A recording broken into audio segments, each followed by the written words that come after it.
Did you see that? That big thunderous roll of Dominican cigar smoke. Ain't it pretty? Let me do it again. In case you missed it the first time, we're so thrilled to be in front of our beloved audience. Two Hands and Face Audio.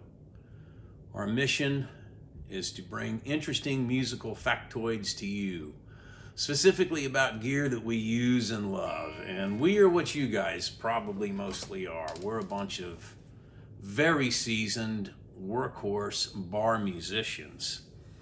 And this is kind of a nostalgia piece on this occasion because I'm reviewing a product, not so much reviewing as displaying it. It's something that I've had for a long time, and I'm actually dopey enough to have a sentimental attachment to it. It's a Boss, and we love Boss around here.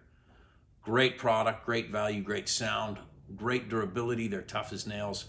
But I bought this Boss DD2 digital delay in 1983. 42 years of working time. It still works absolutely perfectly. The little red pilot light even still comes on.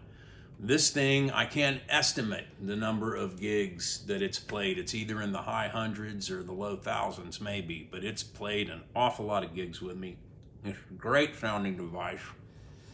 And even though Boss has discontinued this, which is what officially makes this episode a nostalgia piece, you can currently buy their more up-to-date models of the same delay circuitry with more features, better sound, and it's hard for me to fathom anything in this realm topping this device, but Boss definitely has done so. You can go get the DD3 or one of their other style delays, and they're just as wonderful as this one.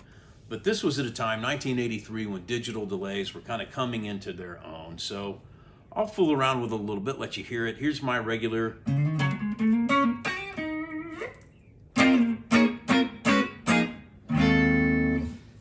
undelayed sound. And let's kick on our Boss DD2 83 version and hear what it gives us. I've got these controls set to what would have been a mild in the background kind of delay for, something I would leave on for most of a gig.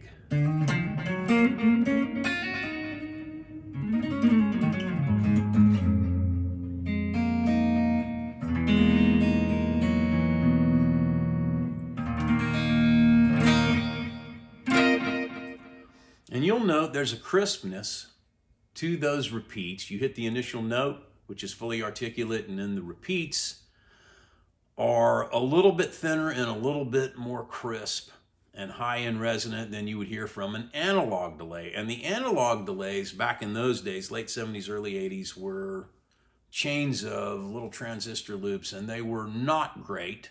The analog delays that are out now are actually much, much warmer sounding and much more authentic to what would have come before that, which was tape delays. But the digital delay was a new sound and a new thing, and everybody was into it, man. And this device still has this beautiful tonality to those repeats, if that's what you're into.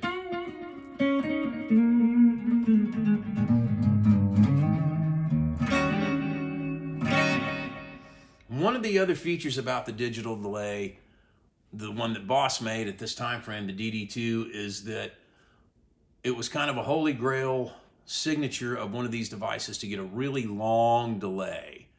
And most of the analog devices that were transistorized could not match the delay time on this one. This one would go to a full 800 milliseconds, which is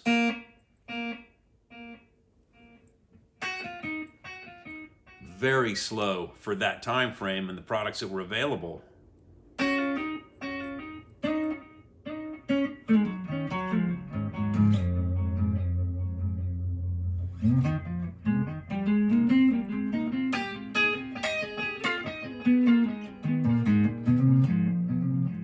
So you can do some cool stuff with it. Now, it would be a rare thing for me or anyone to use it at the 800 millisecond mark because it's, you can do some funky stuff with it, some Pink Floyd-y kind of stuff. But generally, I would bring it back and use it, back off the effects level and get kind of this sound out of it, kind of a sharp reverb.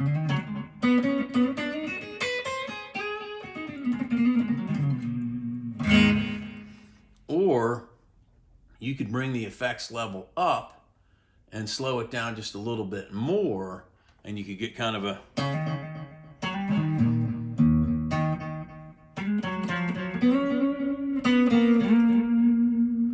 So there's a very, very clear repeat going on as opposed to an analog delay. You can do a lot of things with this, man. You can adjust it for kind of the rockabilly feel.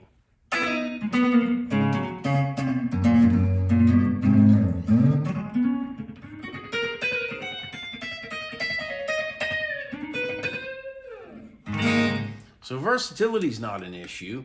It gives you a time category setting. It gives you a hold feature, which means that you can step down on the switch and hit yourself a phrase, and it'll hold it for you into oblivion, to the horizon.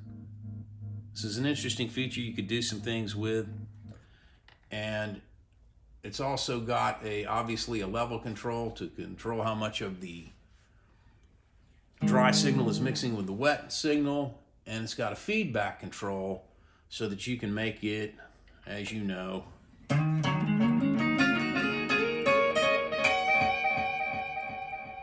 reach way far back. You can even get the feedback to the point where it actually will feedback and start the feedback loop.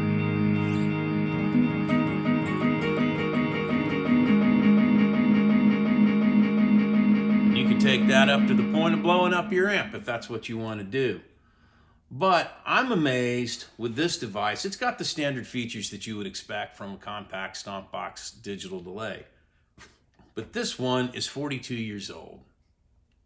And it's played maybe over 1,000 gigs. It might have played 2,000 gigs. I honestly don't remember.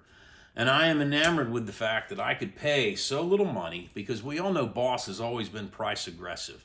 They're certainly not the cheapest pedals on the market, but they shouldn't be, because the quality is excellent. It's always there. The sound and build and component quality. It delivers what it promises to deliver. But compared to some of the higher end pedals, this is a really, really budget-friendly price for a working musician. And here I've gotten 42 years of gigs out of this one. So, if you like the sound of this thing at all, if you find it interesting at all, you may want to go to your Boss dealer, and God knows they're everywhere, man. You're going to find them in any town, city, municipality, farm, country. Everybody sells and loves Boss. So go to your Boss dealer, check out the DD3 delay, or one of their other beautiful sounding digital delays. And before we wrap up this segment, let's try some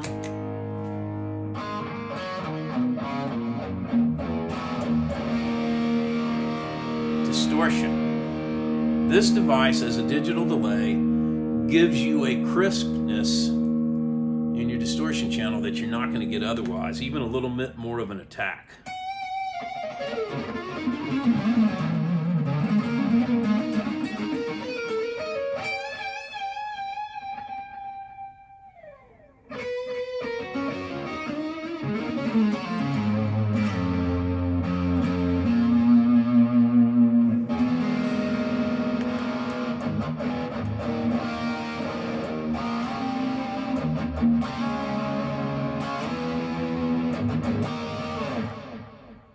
Hear that? I'm going to kick up the effects level a little bit and the feedback, because this is just cool, man.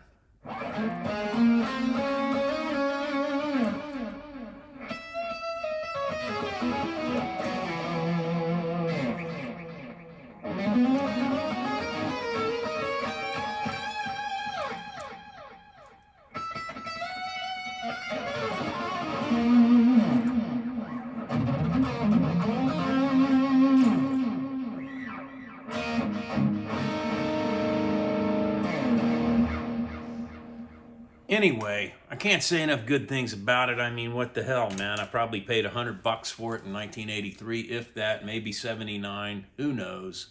It weren't much. And man, 42 years later, I'm still using it, I'm still gigging with it, and I'm still bragging about it. So, get to your Boss dealer, try these devices. Cheers to you and yours. I hope you're having a wonderful 2025. And I hope that you enjoyed what we've shown you here on this occasion. And I hope that you'll hit subscribe. Here's to you. And I hope that you'll smoke a cigar with me, have a drink with me, play some music with me, share your story. If you've got a Boss device or another device that you love that has run the span of time for decades and served you well, let us know, man. Leave something in the comments for us and subscribe. We'd love to meet with you again. Thank you.